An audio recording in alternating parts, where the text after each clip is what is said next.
मेरे प्यारे देशवासियों, नमस्कार। कोरोना की दूसरी वेव और दूसरी वेव से हम भारतवासियों की लड़ाई जारी है।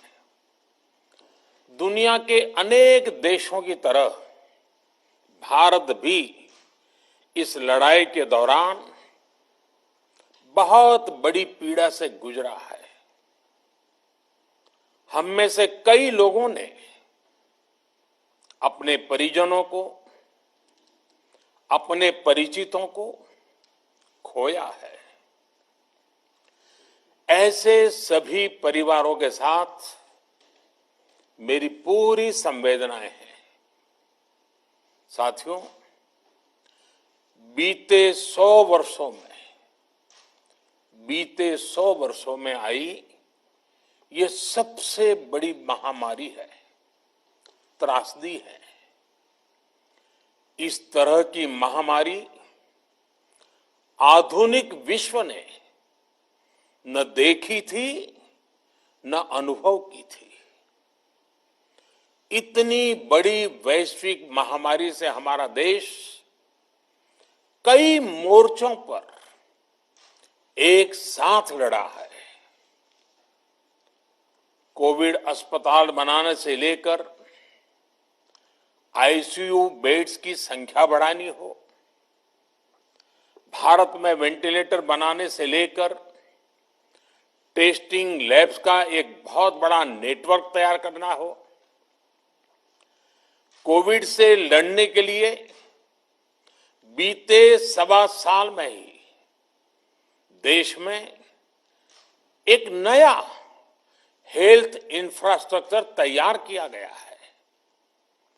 सेकंड वेव के दौरान अप्रैल और मई के महीने में भारत में मेडिकल ऑक्सीजन की डिमांड अकल्पनीय रूप से बढ़ गई थी।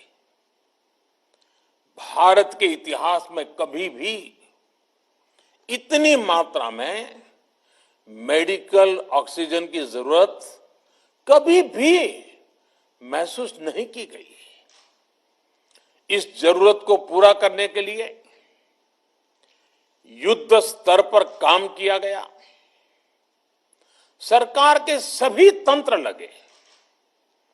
ऑक्सीजन रेल चलाई गई, एयरफोर्स के विमानों को लगाया गया, नौसेना को लगाया गया।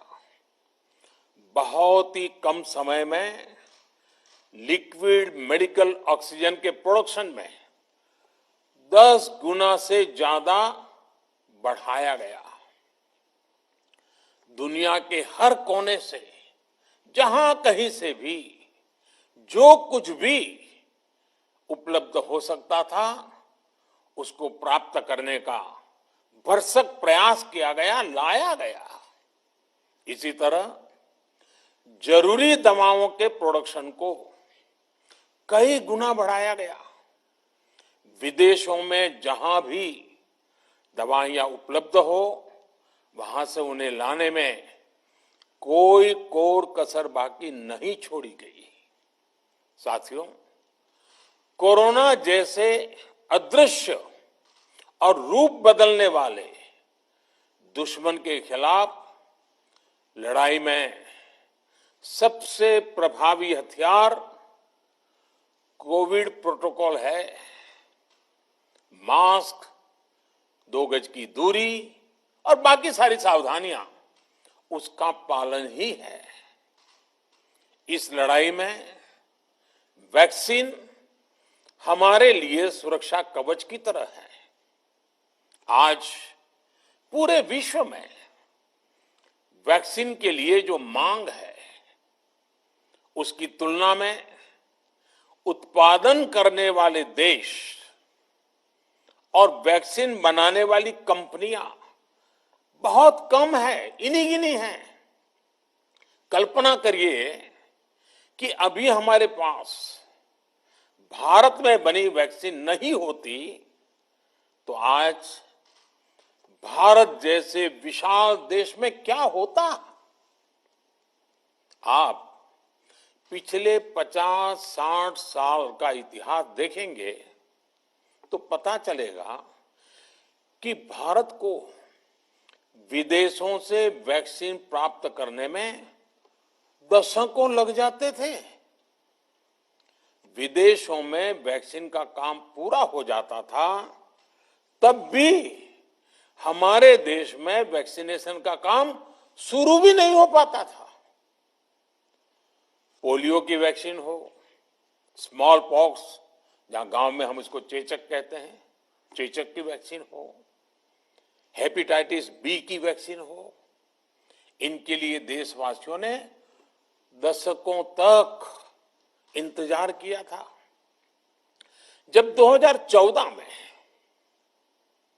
देशवासियों ने हमें सेवा का अवसर दिया, तो भारत में वैक्सीनेशन का कवरेज 2014 में भारत में वैक्सीनेशन का कवरेज सिर्फ 60% के आसपास था, 60% के आसपास था। और हमारी दृष्टि में ये बहुत चिंता की बात थी।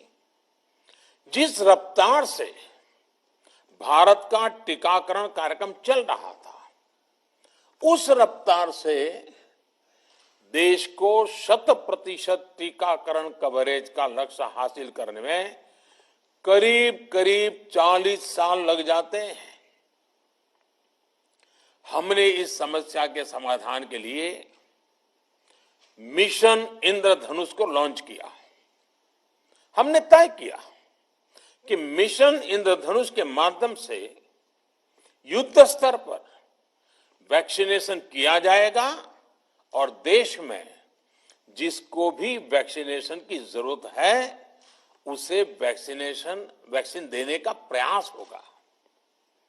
हमने मिशन मोड में काम किया और सिर्फ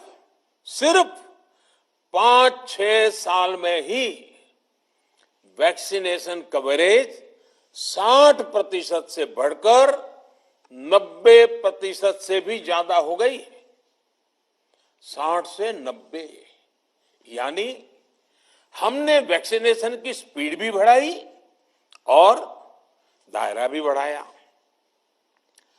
हमने बच्चों को कई जानलेवा बीमारियों से बचाने के लिए भारत के टीकाकरण अभियान का हिस्सा बना दिया। हमने इसलिए किया क्योंकि हमें हमारे देश के बच्चों की चिंता थी, गरीब की चिंता थी, गरीब के उन बच्चों की चिंता थी जिन्हें कभी टीका लग ही नहीं पाता था। हम 100% टीकाकरण कवरेज की तरफ बढ़ रहे थे कि कोरोना वायरस ने हमें घेर लिया। देश ही नहीं, दुनिया के सामने फिर पुरानी आशंकाएं घिरने लगी कि अब भारत कैसे इतनी बड़ी आबादी को बचा पाएगा।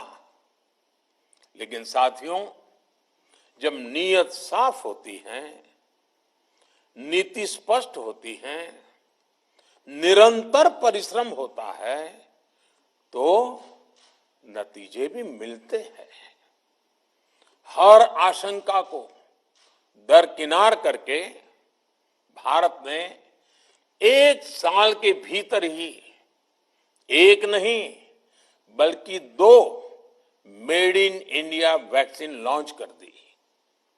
हमारे देश ने, देश के वैज्ञानिकों ने ये दिखा दिया कि भारत बड़े बड़े देशों से पीछे नहीं है। आज जब मैं आपसे बात कर रहा हूं तो देश में 23 करोड़ से ज्यादा वैक्सीन की डोज दी जा चुकी है। 23 करोड़।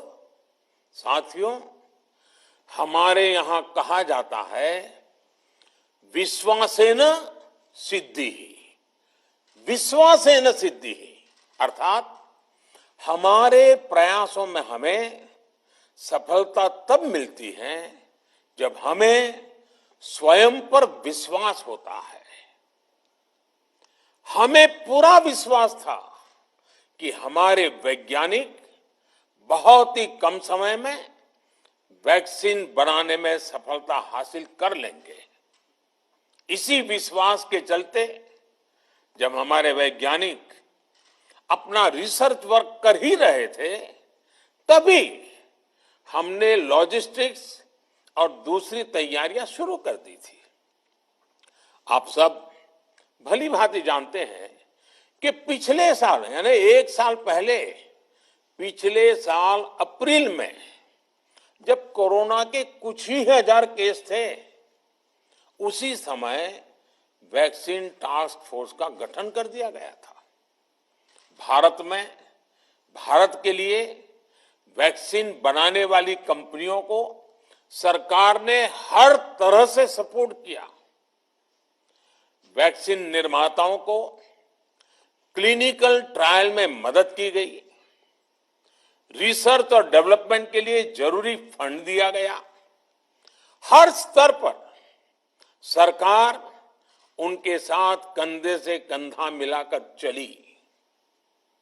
आत्मनिर्भर भारत पैकेज के तहत मिशन कोविड सुरक्षा के माध्यम से भी उन्हें हजारों करोड़ रुपए उपलब्ध कराए गए। पिछले काफी समय से देश लगातार जो प्रयास और परिश्रम कर रहा है, उससे आने वाले दिनों में वैक्सीन की सप्लाई और भी ज्यादा बढ़ने वाली है। आज देश में 7 कंपनियां विभिन्न प्रकार की वैक्सीन का प्रोडक्शन कर रही है। 3 और वैक्सीन का ट्रायल भी एडवांस स्टेज पे चल रहा है। वैक्सीन की उपलब्धता बढ़ाने के लिए दूसरे देशों की कंपनियों से भी वैक्सीन खरीदने की प्रक्रिया को तेज किया गया है। इधर हाल के दिनों में कुछ एक्सपर्ट्स द्वारा हमारे बच्चों को लेकर भी चिंता जताई गई है। इस दिशा में भी 2 वैक्सीन का ट्रायल तेजी से चल रहा है। इसके अलावा अभी देश में एक नेजल वैक्सीन पर भी रिसर्च जारी है। इसे सिरिंज से न देकर नाक में स्प्रे किया जाएगा। देश को अगर निकट भविष्य में इस वैक्सीन पर सफलता मिलती है, तो इससे भारत के वैक्सीन अभियान में और ज्यादा तेजी आएगी। साथियों, इतने कम समय में वैक्सीन बनाना अपने आप में पूरी मानवता के लिए बहुत बड़ी उपलब्धि है, लेकिन इसकी अपनी सीमाएं भी हैं। वैक्सीन बनने के बाद भी दुनिया के बहुत कम देशों में वैक्सीनेशन प्रारंभ हुआ और ज्यादातर समृद्ध देशों में ही शुरू हुआ। WHO ने वैक्सीनेशन को लेकर गाइडलाइंस दी। वैज्ञानिकों ने वैक्सीनेशन की रूपरेखा रखी और भारत ने भी जो अन्य देशों की बेस्ट प्रैक्टिसेस थी, विश्व स्वास्थ्य संगठन WHO के मानक थे, उसी आधार पर चरणबद्ध तरीके से वैक्सीनेशन करना तय किया। केंद्र सरकार ने मुख्यमंत्रियों के साथ हुई अनेकों बैठकों से जो सुझाव मिले, संसद के विभिन्न दलों के साथियों द्वारा जो सुझाव मिले, उसका भी पूरा ध्यान रखा। इसके बाद ही ये तय हुआ कि जिन्हें कोरोना से ज्यादा खतरा है, उन्हें प्राथमिकता दी जाएगी। इसलिए ही हेल्थ वर्कर्स, फ्रंटलाइन वर्कर्स, 60 वर्ष की आयु से ज्यादा के नागरिक, बीमारियों से ग्रसित 45 वर्ष से ज्यादा आयु के नागरिक, इन सभी को वैक्सीन पहले लगनी शुरू हुई है। आप कल्पना कर सकते हैं कि अगर कोरोना की दूसरी वेव से पहले हमारे फ्रंटलाइन वर्कर्स को वैक्सीन नहीं लगी होती तो क्या होता? सोचिए, हमारे डॉक्टर्स, नर्सिंग स्टाफ को वैक्सीन ना लगी तो क्या होता? अस्पतालों में सफाई करने वाले हमारे भाई बहनों को, एम्बुलेंस के हमारे ड्राइवर्स भाई बहनों को वैक्सीन ना लगी होती तो क्या होता? ज्यादा से ज्यादा हेल्थ वर्कर्स को वैक्सीनेशन होने की वजह से ही वो निश्चिंत होकर दूसरों की सेवा में लग पाए, लाखों देशवासियों का जीवन बचा पाए। लेकिन देश में कम होते कोरोना के मामलों के बीच केंद्र सरकार के सामने अलग अलग सुझाव भी आने लगे, भिन्न भिन्न मांगे होने लगी, पूछा जाने लगा, सब कुछ भारत सरकार ही क्यों तय कर रही है? राज्य सरकारों को छूट क्यों नहीं दी जा रही है? राज्य सरकारों को लॉकडाउन की छूट क्यों नहीं मिल रही है? One size does not fit all जैसी बातें भी कही गई। दलील ये दी गई कि संविधान में चूंकि हेल्थ, आरोग्य प्रमुख रूप से राज्य का विषय है, इसलिए अच्छा है कि सब राज्य ही करें। इसलिए इस दिशा में एक शुरुआत की गई। भारत सरकार ने एक बृहद गाइडलाइन बनाकर राज्यों को दी ताकि राज्य अपनी आवश्यकता और सुविधा के अनुसार काम कर सके।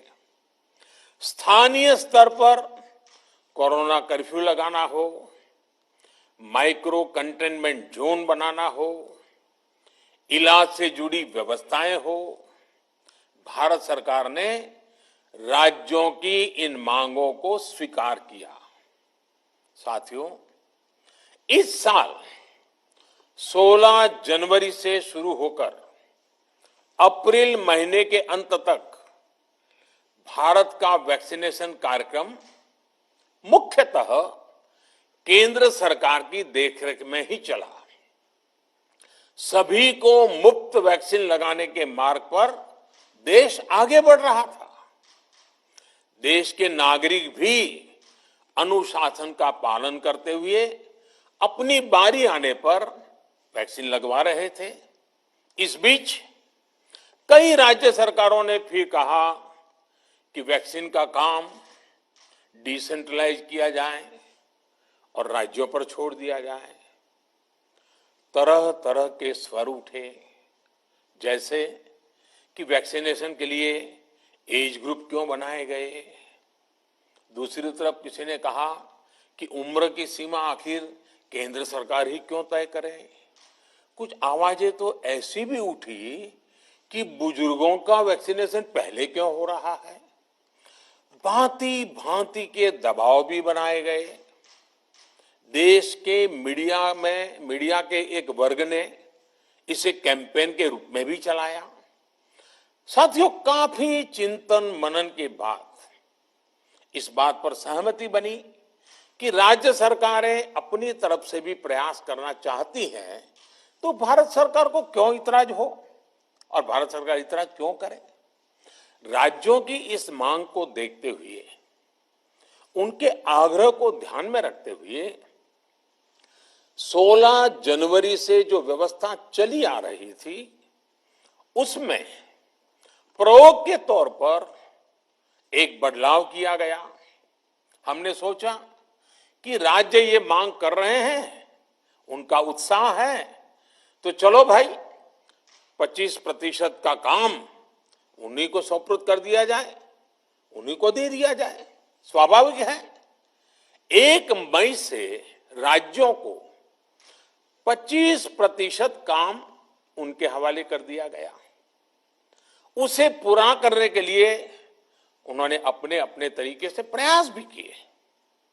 इतने बड़े काम में किस तरह की कठिनाइयां आती हैं, ये भी उनके ध्यान में आने लगा। उनको पता चला पूरी दुनिया में वैक्सीन की क्या स्थिति है, इसकी सच्चाई से भी राज्य परिचित हुए। और हमने देखा एक तरफ मई में सेकेंड वेव, दूसरी तरफ वैक्सीन के लिए लोगों का बढ़ता रुझान, और तीसरी तरफ राज्य सरकारों की कठिनाइयां। मई में 2 सप्ताह बीतते बीतते कुछ राज्य खुले मन से ये कहने लगे कि पहले वाली व्यवस्था ही अच्छी थी। धीरे धीरे इसमें कई राज्य सरकारें जुड़ती चली गई। वैक्सीन का काम राज्यों पर छोड़ा जाए, जो इसकी वकालत कर रहे थे उनके विचार भी बदलने लगे। एक अच्छी बात रही कि समय रहते राज्य पुनर्विचार की मांग के साथ फिर आगे आए। राज्यों की इस मांग पर हमने भी सोचा कि देशवासियों को तकलीफ ना हो, सुचारू रूप से उनका वैक्सीनेशन हो। इसके लिए 1 मई के पहले वाली, यानी 1 मई के पहले 16 जनवरी से अप्रैल अंत तक जो व्यवस्था थी, पहले वाली पुरानी व्यवस्था को फिर से लागू किया जाए। साथियों, आज ये निर्णय लिया गया है कि राज्यों के पास वैक्सीनेशन से जुड़ा जो 25% काम था, उसकी जिम्मेदारी भी भारत सरकार उठाएगी। ये व्यवस्था आने वाले 2 सप्ताह में लागू की जाएगी। इन 2 सप्ताह में केंद्र और राज्य सरकारें मिलकर नई गाइडलाइंस के अनुसार आवश्यक तैयारी कर लेगी। संयोग है कि 2 सप्ताह बाद 21 जून को ही अंतर्राष्ट्रीय योग दिवस भी है। 21 जून सोमवार से देश के हर राज्य में 18 वर्ष से ऊपर की उम्र के सभी नागरिकों के लिए भारत सरकार राज्यों को मुफ्त वैक्सीन मुहैया कराएगी। वैक्सीन निर्माताओं से कुल वैक्सीन उत्पादन का 75% हिस्सा भारत सरकार खुद ही खरीदकर राज्य सरकारों को मुफ्त देगी। यानी देश की किसी भी राज्य सरकार को वैक्सीन पर कुछ भी खर्च नहीं करना होगा। अब तक देश के करोड़ों लोगों को मुफ्त वैक्सीन मिली है। अब 18 वर्ष की आयु के लोग भी इसमें जुड़ जाएंगे। सभी देशवासियों के लिए भारत सरकार ही मुफ्त वैक्सीन उपलब्ध करवाएगी। गरीब हो, निम्न मध्यम वर्ग हो, मध्यम वर्ग हो या फिर उच्च वर्ग, भारत सरकार के अभियान में मुफ्त वैक्सीन ही लगाई जाएगी। हां, जो व्यक्ति मुफ्त में वैक्सीन नहीं लगवाना चाहते, प्राइवेट अस्पताल में वैक्सीन लगवाना चाहते हैं, उनका भी ध्यान रखा गया है। देश में बन रही वैक्सीन में से 25% प्राइवेट सेक्टर के अस्पताल सीधे ले पाए, ये व्यवस्था जारी रहेगी। प्राइवेट अस्पताल वैक्सीन की निर्धारित कीमत के उपरांत एक डोज पर अधिकतम 150 रुपये ही सर्विस चार्ज ले सकेंगे। इसकी निगरानी करने का काम राज्य सरकारों के पास ही रहेगा। साथियों, हमारे शास्त्रों में कहा गया है, प्राप्य आपदम न व्यथते कदाचित। उद्योगम अनु इच्छति चा प्रमत्तः, अर्थात विजेता आपदा आने पर उससे परेशान होकर हार नहीं मानते, बल्कि उद्यम करते हैं, परिश्रम करते हैं और परिस्थिति पर जीत हासिल करते हैं। कोरोना से लड़ाई में 130 करोड़ से अधिक भारतीयों ने अभी तक की यात्रा आपसी सहयोग, दिन रात मेहनत करके तय की है। आगे भी हमारा रास्ता हमारे श्रम और सहयोग से ही मजबूत होगा। हम वैक्सीन प्राप्त करने की गति भी बढ़ाएंगे और वैक्सीनेशन अभियान को भी और गति देंगे। हमें याद रखना है कि भारत में वैक्सीनेशन की रफ्तार आज भी दुनिया में बहुत तेज है, अनेक विकसित देशों से भी तेज है। हमने जो टेक्नोलॉजी प्लेटफॉर्म बनाया है कोविन, उसकी भी पूरी दुनिया में चर्चा हो रही है। अनेक देशों ने भारत के इस प्लेटफॉर्म को इस्तेमाल करने में रुचि भी दिखाई है। हम सब देख रहे हैं कि वैक्सीन की एक एक डोज कितनी महत्वपूर्ण है। हर डोज से एक जिंदगी जुड़ी हुई है। केंद्र सरकार ने ये व्यवस्था भी बनाई है कि हर राज्य को कुछ सप्ताह पहले ही बता दिया जाएगा कि उसे कब कितनी डोज मिलने वाली है। मानवता के इस पवित्र कार्य में वाद विवाद और राजनीतिक छींटाकशी से ऐसी बातों को कोई भी अच्छा नहीं मानता है। वैक्सीन की उपलब्धता के अनुसार पूरे अनुशासन के साथ वैक्सीन लगती रहे, देश के हर नागरिक तक हम पहुंच सके, ये हर सरकार, हर जनप्रतिनिधि, हर प्रशासन की सामूहिक जिम्मेदारी है। प्रिय देशवासियों, टीकाकरण के अलावा आज एक और बड़े फैसले में, उस फैसले से मैं आपको अवगत कराना चाहता हूं।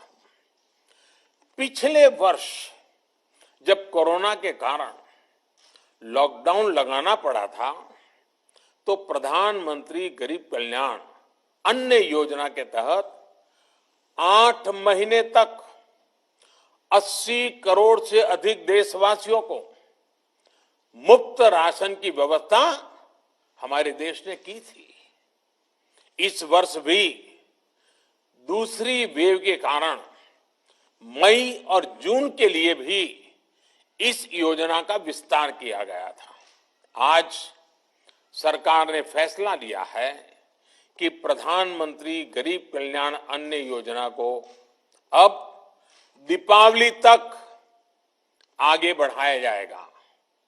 महामारी के इस समय में सरकार गरीब की हर जरूरत के साथ उसका साथी बनकर खड़ी है। यानी नवंबर तक 80 करोड़ से अधिक देशवासियों को हर महीने तय मात्रा में मुफ्त अनाज उपलब्ध होगा। इस प्रयास का मकसद यही है कि मेरे किसी भी गरीब भाई बहन को, उसके परिवार को भूखा सोना ना पड़े। साथियों, देश में हो रहे इन प्रयासों के बीच कई क्षेत्रों से वैक्सीन को लेकर भ्रम और अफवाहों की जानकारी चिंता बढ़ाती है। ये चिंता भी मैं आपके सामने व्यक्त करना चाहता हूं। जब से भारत में वैक्सीन पर काम शुरू हुआ, तभी से कुछ लोगों द्वारा ऐसी बातें कही गई जिससे आम लोगों के मन में शंका पैदा हो। कोशिश ये भी हुई कि भारत के वैक्सीन निर्माताओं का हौसला पस्त पड़ जाए और उनके सामने अनेक प्रकार की बाधाएं आए। जब भारत की वैक्सीन आई तो अनेक माध्यमों से शंका आशंका को और बढ़ाया गया। वैक्सीन न लगवाने के लिए भांति भांति के तर्क प्रचारित किए गए। इन्हें भी देश देख रहा है। जो लोग वैक्सीन को लेकर आशंका पैदा कर रहे हैं, अफवाहें फैला रहे हैं, वो भोले भाले भाई बहनों के जीवन के साथ बहुत बड़ा खिलवाड़ कर रहे हैं। ऐसी अफवाहों से सतर्क रहने की जरूरत है। मैं भी आप सबसे, समाज के प्रबुद्ध लोगों से, युवाओं से अनुरोध करता हूं कि आप भी वैक्सीन को लेकर जागरूकता बढ़ाने में सहयोग करें। अभी कई जगहों पर कोरोना कर्फ्यू में ढील दी जा रही है, लेकिन इसका मतलब ये नहीं कि हमारे बीच से कोरोना चला गया है। हमें सावधान भी रहना है और कोरोना से बचाव के नियमों का भी सख्ती से पालन करते रहना है। मुझे पूरा विश्वास है हम सब कोरोना से इस जंग में जीतेंगे। भारत कोरोना से जीतेगा। इन्हीं शुभकामनाओं के साथ आप सभी देशवासियों का बहुत बहुत धन्यवाद।